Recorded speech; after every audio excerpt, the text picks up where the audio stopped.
अरे ए दूल्हे राजा कोरावा में आजा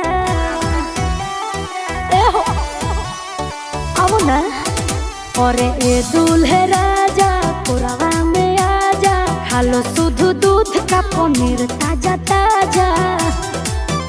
और सोभे बरतिया ताके मुछतिया चिखल चाहे नोनो भेजा हवा। कोमर के झटका हिला दे सट जावा तोरे पौड़ा देबो सौसे दह जावा दान बाजी देबो पलंग दह जावा तोरे पौड़ा देबो सौसे दह जावा। जिया राजा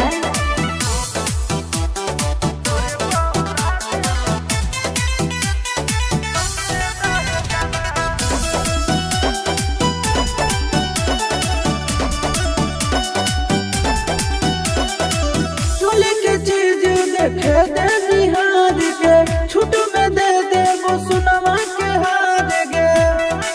अच्छा दाग लोगो जही तई घरिया में सदावे न काटा को मोरिया में ओनो सौआ पलहना न खुली लखनऊआ परहतनी पर हे जावा।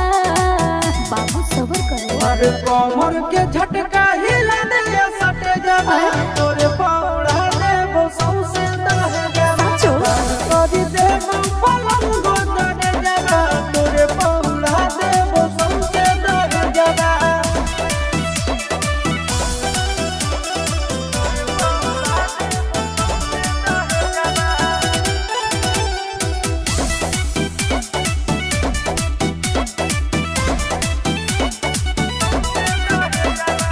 बचन कोई भी तू आज के रात गे हकोई सोना रंगदार के बारात गे।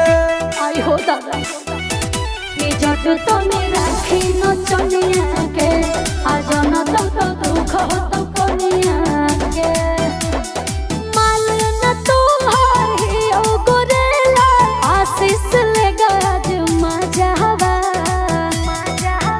मर कोमर के झटका हिला दे सट जावा तोरे पौड़ा देबो सौसे दह जावा दान कर देबो पलंग दह जावा तोरे पौड़ा देबो सौसे दह जावा।